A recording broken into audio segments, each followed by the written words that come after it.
Assalamualaikum warahmatullahi wabarakatuh. Waalaikumsalam warahmatullahi wabarakatuh. Salam Om Swastiastu, Namo Buddhaya, salam kebajikan, Sampurasun. Bang Effendi Simbolon yang saya hormati, ini senior saya di bidang politik, jauh di atas saya. Kapasitasnya saya bisa 5 periode menjadi anggota DPR RI, saya hanya bisa bertahan 4 tahun, Pak. Karena disuruh berhenti, Pak. Beserta istri dan seluruh sahabat-sahabat saya, saudara-saudara saya yang bermarga Simbolon atau bermarga lain yang berafiliasi pada Simbolon. Karena saya ngomong sama politisi. Pagi hari ini saya bisa bertemu. Saya dari tadi lirik siapa tahu dapat jodoh.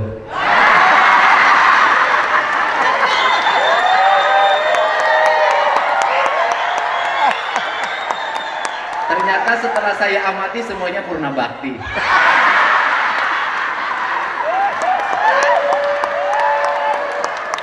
Semoga nanti keluarga Simbolon ada pertemuan lagi sama yang lebih muda lah. Yang kedua, saya tadi mendengar, saya kalau lihat tayangannya Kang Deddy kok saya menangis. Saya baru tahu orang Batak suka menangis. Karena sepengetahuan saya tuh jarang lihat orang Batak menangis. Malah hampir tidak pernah. Orang Batak tuh rata-rata ya tertawa. Setelah itu orang Batak nggak pernah marah. Kenapa? Karena marah dan nggak marah sama ngomongnya.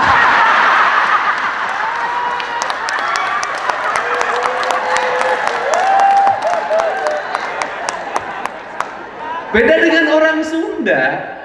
Orang Sunda itu kayak saya marah, jadi ribut di platform media sosial. Kalau saya ngamuk tuh ribut. Kenapa? Karena memang kalau marah tuh kelihatan. Nadanya tinggi, mukanya kelihatan garang. Orang Batak kan wajahnya itu tetap saja seperti ini.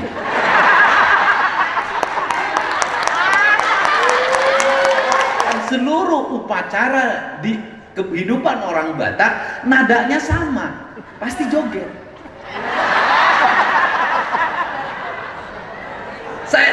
Saya tahu orang Batak sedih cuma di lagu Butet aja itu. Nah, karena perspektifnya kebahagiaan, sesungguhnya sih apa yang terjadi pada orang Batak itu, karena dia selalu memposisikan diri adalah orang yang bahagia. Apakah memang dia tidak bahagia? Apakah dia ingin dianggap bahagia? Nah, itu yang tahu cuma Pak Effendi Simbolon ya gitu. Nah, karena perspektif itu, karena orang miskinnya pasti sedikit. Kenapa? Karena dari wajah, dari tampilan, susah nyebut orang Batak itu miskin. Kalau orang Sunda miskin, itu kelihatan. Orang Batak miskin, pakai jas.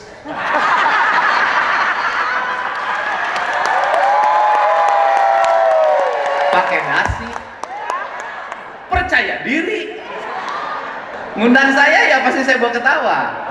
Tetapi bagi Indonesia, bagi Nusantara, justru kita berterima kasih pada orang Batak. Nama-nama yang lain di Jawa Barat sudah susah cari orang Jawa Barat nanti. Namanya sudah berubah. Ada yang ke barat-baratan, ada yang ke timur-timuran. Tetapi orang Batak tinggal di Amerika, Simbolon. Tinggal di Inggris, Simbolon. Orang Batak tetap Batak sampai kapanpun dia tetap Batak. Artinya bahwa ada sebuah perspektif yang saya lihat. Leluhur Batak itu sangat memahami ilmu genetika. Bahwa suatu saat akan ada perkawinan silang. Suatu saat akan ada perkawinan antar wilayah, antar daerah, antar ras. Bagaimana agar orang Batak tidak hilang? Dia dibuat marga, dia tetap Batak sampai kapanpun. Tetapi sebenarnya siapa kita ini? Kita ini kan makhluk kebudayaan. Karena makhluk kebudayaan, maka kita itu selalu berulang-ulang, saya mengatakan, selalu terikat dengan tanahnya, selalu terikat dengan airnya, selalu terikat dengan udaranya, dan selalu terikat dengan mataharinya. Yang saya mengatakan, keterikatan itu selalu melahirkan 4 hal. 1, melahirkan keterikatan akan bahasa. 2, keterikatan akan makanan. Yang ketiga, keterikatan akan pakaian. Yang keempat, keterikatan akan kesenian.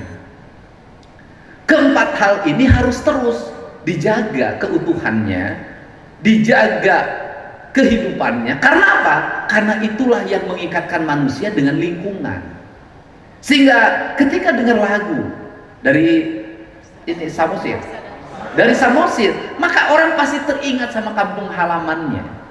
Karena teringat sama kampung halamannya, maka pasti ada suasana romantika dalam diri, yaitu kesedihan.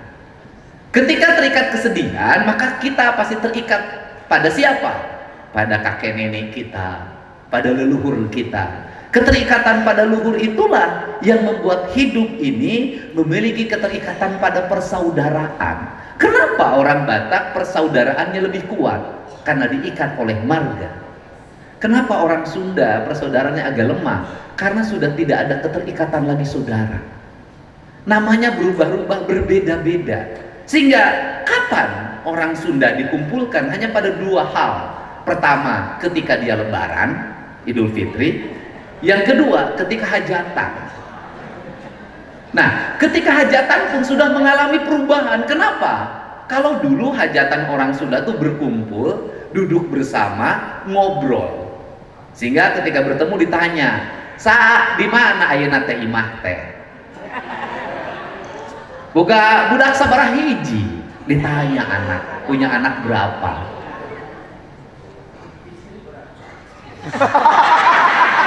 Kamu jangan tanya itu macam-macam sama saya.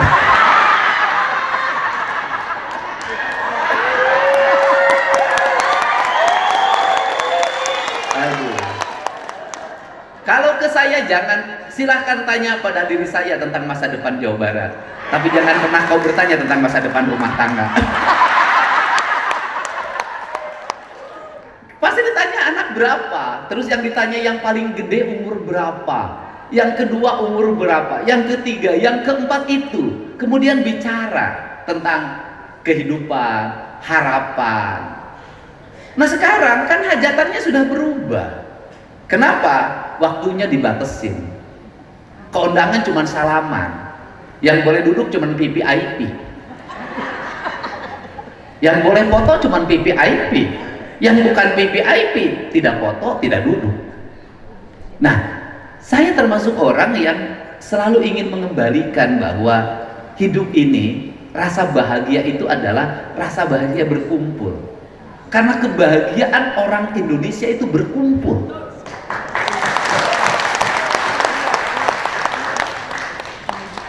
Ini yang Marga Simbolon bahagia hari ini, berkumpul.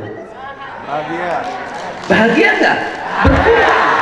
Dan paling bahagia itu orang Indonesia, berkumpul, dikasih makan, dikasih minum, pulang diongkosin.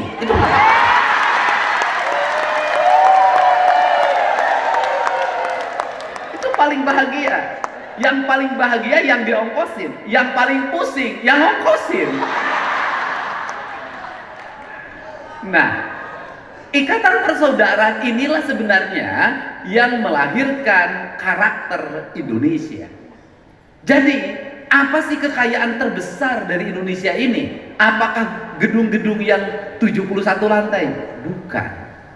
Kekayaan itu bisa diciptakan oleh siapapun, bisa dibuat oleh siapapun, asal ada duit, ada teknologi, asal ada duit teknologi ada duit ahli ada duit apapun terwujud, itu bisa diciptakan. Singapura bisa melakukan itu dengan pesat, Amerika bisa melakukan itu dengan pesat, Tiongkok bisa melakukan itu dengan pesat, Korea bisa melakukan dengan pesat, Indonesia di Jakarta pesat bisa dilakukan itu. Tapi pertanyaannya adalah, di Jakarta yang gedung-gedung bertingkatnya banyak, yang makanan enaknya banyak, yang restoran dan hotel-hotel mahalnya itu ada di Jakarta. Pertanyaannya, kenapa ketika Natalan pada pergi? Ketika Lebaran, kenapa pada pergi? Ketika liburan, kenapa pada pergi? Artinya bahwa kebahagiaan ukurannya bukan itu. Kebahagiaan adalah kepuasan batin kita manakala kita bisa bertemu bersua dengan saudara.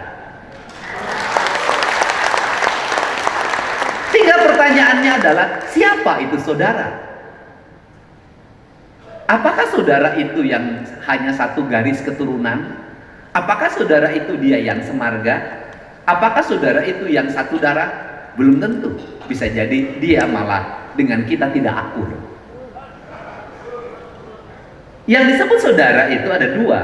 Saudara secara genetik, saudara secara emosi. Orang berebut warisan bisa jadi satu genetik. Orang saling tolong bisa jadi dia bukan siapa-siapa dan bukan apa-apa. Artinya bahwa kebahagiaan yang sejati adalah manakala bertemu dengan orang yang memiliki hati yang sama, yang memiliki rasa yang sama. Ketika susah dia datang, dia menemenin, dia menghibur. Bahkan ketika kita punya apapun, dia malah pergi menjauh dari kita. Karena apa? Karena aku mencintaimu bukan karena apa yang kau miliki. Aku mencintaimu karena dirimu yang sebenarnya.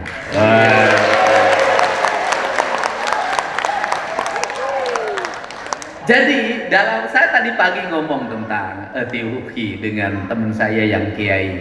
Saya ngomong begini, memberi bukan karena cinta, menasehati, mengkritik atau memarahi bukan karena benci. Itulah kebahagiaan yang sejati. Memberi bukan karena cinta. Bukan karena cinta itu apa? Bukan karena ada rasa, bukan karena ada kepentingan, tapi tetap memberi. Kemudian menasehati bukan karena benci, tetapi memang karena seharusnya nasihat itu diberikan. Apa yang harus diperbaiki di negeri ini? Cara. Bagaimana kita membangun nasihat bukan karena benci? Bagaimana kita memberi? Itu bukan karena cinta. Kita memberi karena tidak ada rasa. Itu jauh lebih mulia karena memberi dengan ada rasa. Kenapa? Karena memberi dengan ada rasa, maka ketika yang diberinya tidak berucap terima kasih, maka kita berkata, kamu tidak tahu diri. Mengkritik atau menilai atau menasehati bukan karena benci. Kenapa? Kalau menasehati karena benci, maka yang dinasehati, yang dikritik hanya yang kita benci. Sedangkan yang kita sayangi, kita biarkan sampai dia masuk ke jurang. Cinta bukan karena itu. Untuk itu apa sih yang bisa mempersatukan Nusantara itu? Yang bisa mempersatukan Nusantara adalah ikatan-ikatan moral kita. Memahami bahwa kita hidup dalam kesetaraan. Karena hidup dalam kesetaraan, yang membedakan di antara kita hanya apa? Kita dilahirkan di mana? Kita punya apa? Dan kita punya siapa? Karena kita dilahirkan di mana? Tidak ada. Kita bisa nawar.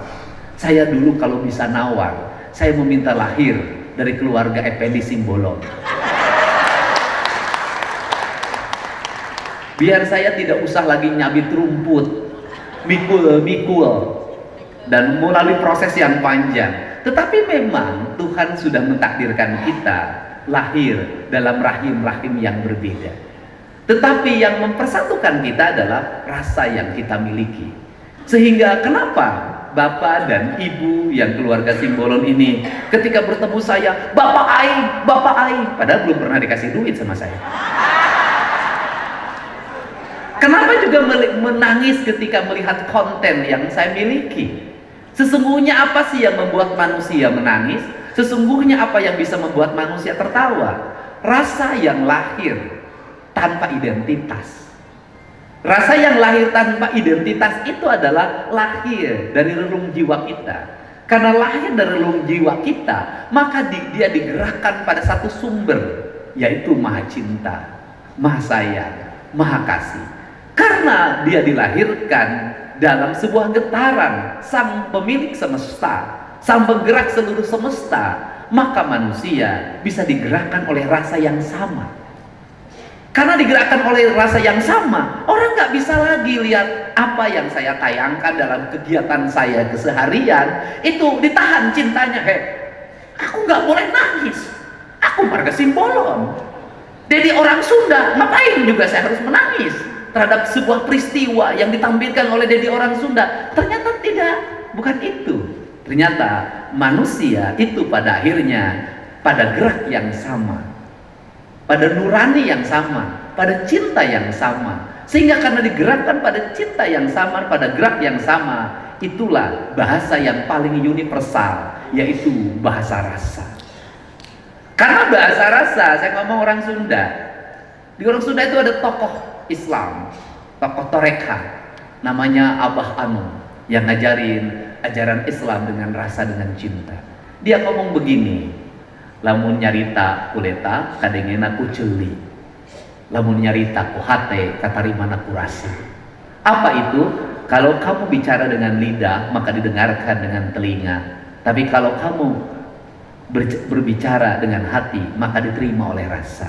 Sesungguhnya apa yang harus dikembangkan di negeri ini hari ini? Bicaralah orang dengan hatinya, bukan dengan pikiran. Bicaralah dengan hatinya, bukan dengan kepentingannya. Kalau orang bicara dengan hati, maka dia lahir secara spontan. Karena lahir secara spontan, tentu saya sebagai seorang politisi pasti lahir kontroversi. Kenapa lahir kontroversi? Karena orang hanya mendengar dari telinganya, tidak memahami dengan rasanya.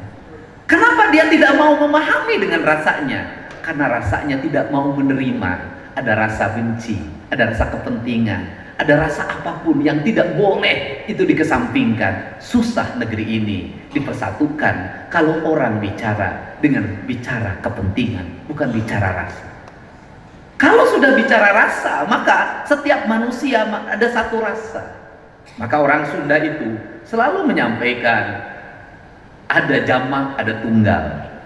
Jamak itu berbagai. Ada komponen-komponen, ada makrokosmos, mikrokosmos, ada proton, ada neutron, ada elektron, ada manusia, ada Dedi, ada Fendi, ada siapapun.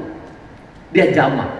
Ketika yang jamak itu sudah disatukan, maka orang Sunda itu meletakkan dalam bahasa sederhana, sak. Sak itu artinya jamak menjadi tunggal. Maka sak itu adalah bahasa ikatan yang mengikatkan manusia, yang mengikatkan alam dari berbagai komponen menjadi satu kesatuan. Maka orang Sunda mengatakan sarendeg, saigel, sabobot, sapihanean. Sederhana itu. Sarendeg artinya satu kesatuan gerak, saigel satu kesatuan tari, kemudian sabobot satu kesatuan kehamilan, sabobot sarendeg, saigel, sabobot, sapihanean satu kesatuan kekeluargaan, kekerabatan. Artinya orang yang sudah disatukan oleh yang maha kuasa, oleh yang maha esa, oleh yang maha tunggal, yang menurunkan sifat rahman dan rahimnya bagi manusia, maka dia akan menjadi satu kesatuan sistem yang bergerak menuju kemahatunggalan, menuju kebahagiaan, menuju keabadian, dan menuju itu dari beragam pintu menuju satu pintu yang tunggal. Itulah cara. Nah, maka perspektif ini yang selalu saya gunakan dalam kehidupan. Jadi kalau ditanya, Kang Dedi kenapa pidatonya tanpa teks? Karena saya gubernur. Kenapa saya ingin menyampaikan pesan yang hadir dari hati saya? Saya ingin menyampaikan pesan yang hadir dari jiwa saya. Saya ingin menjadi pemimpin yang original, menyampaikan sesuatu berdasarkan pikiran dan perasaannya. Kalau saya pakai teks, saya tidak lagi jadi gubernur, saya lagi menjadi pembaca pidato dari staf saya yang saya bacakan. Konsepsi kepemimpinan inilah yang saya kembangkan, yang disebut konsepsi kepemimpinan otentik. Karena konsepsi kepemimpinan otentik, maka marah harus kelihatan marahnya, maka sedih harus kelihatan sedihnya, maka bahagia harus kelihatan bahagianya. Maka saya tidak pernah menahan apapun dari diri saya. Kalau saatnya ada di samping saya lagi joget, saya ikut. Saya joget. Jogetnya spontan, karena memang saya nggak pernah joget dan jarang. Ya spontan. Kemudian dipotong, ada dua versi. Ada yang satu, pemimpin rakyatnya lagi susah, kok joget-joget. Ada yang satu lagi, Kang Deddy itu enjoy ya jogetnya, jadilah joget gaya KDM. Kemudian kalau ada rakyat yang harus saya luruskan, ya saya marah. Kenapa? Harus saya, kayak bagi saya, mau populer, mau tidak populer, mau disukai, mau tidak disukai, saya harus melakukan itu.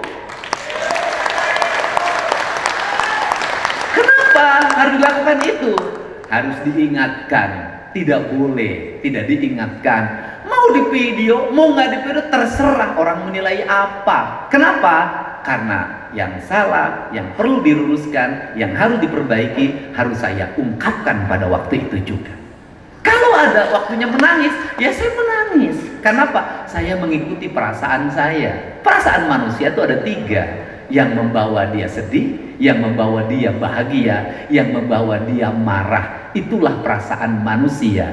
Yang esensinya cuma 1, marah karena cinta, sedih karena cinta, bahagia karena cinta. Kalau sumbernya sama, menurut saya bersumber pada nilai yang sama, caranya yang berbeda. Sehingga apa yang saya selalu membuat dekat dengan orang Batak? Kenapa? Saya tahu orang Batak itu, apa yang ada di hati dia ucapkan. Orang Batak itu jarang bohong, kecuali pada istrinya.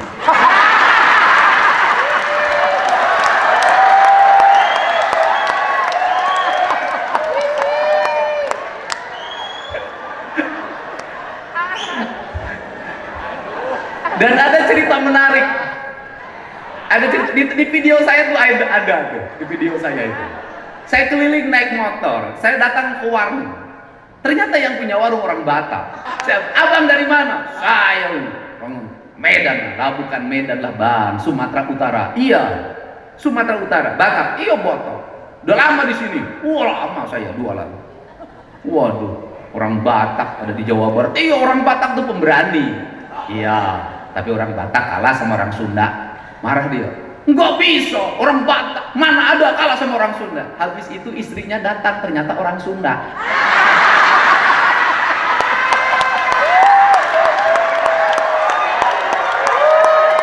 Videonya ada itu.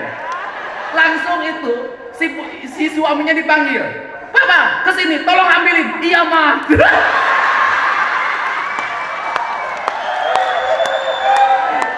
Saya bilang, bang, aku juga bilang apa? Jangan bilang apa, nggak kalah sama orang Sunda. Kalah lah bang. Itu bukan sama orang Sunda, sama istri.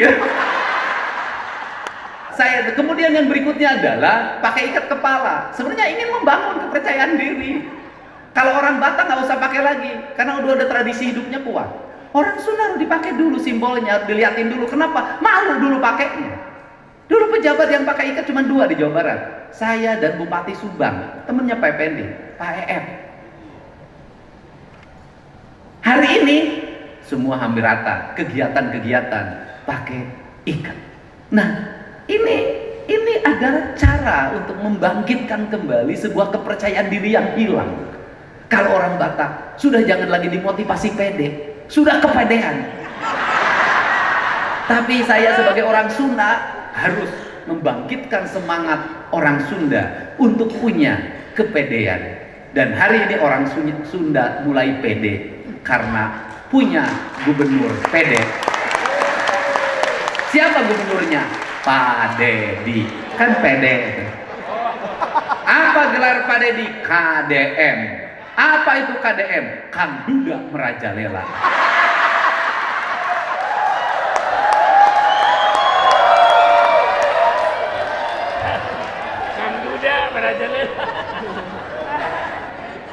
Yang terakhir, orang Sunda sama orang Batak itu diametral dalam sikap.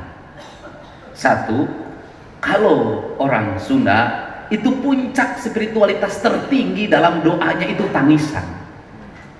Orang Sunda itu menangis, orang Sunda itu. Makanya lagu khasnya Kacapi Suling itu penuh dengan tangisan.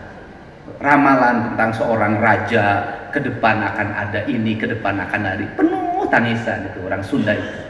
Orang Batak itu spiritualitas tertingginya adalah kebahagiaan, tertawa. Jadi orang Sunda menangis, kemudian puncaknya tertawa, puncaknya menangis. Orang Sunda itu tertawa, kebahagiaan itu puncaknya menangis. Orang Batak kebahagiaannya itu puncaknya tertawa. Mantak orang Sunda kalau berjodoh sama orang Batak tidak jarang yang berpisah. Karena dalam sebuah keluarga itu nanti akan cocok. Ketika istrinya menangis, suami tertawa.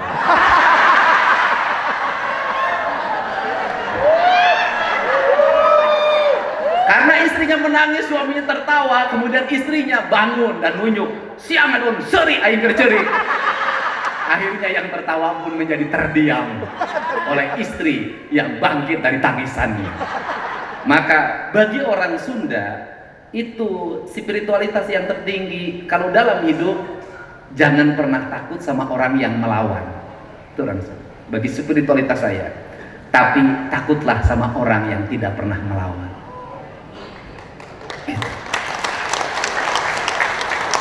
Jangan pernah menyakiti orang yang terdiam. Kenapa? Dalam diamnya ada doa yang sangat dalam yang bisa meruntuhkan engkau tanpa dia harus menggerakkan tangannya. Wah, itu hebat banget. Makanya kalau untuk bekerja maka saya bergerak. Kalau untuk cari jodoh saya lebih baik diam. Saya ucapkan terima kasih.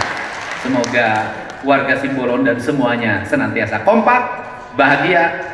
Bagi yang tidak mau kompak, nanti saya bawa ke barat. Terima kasih. Allahumma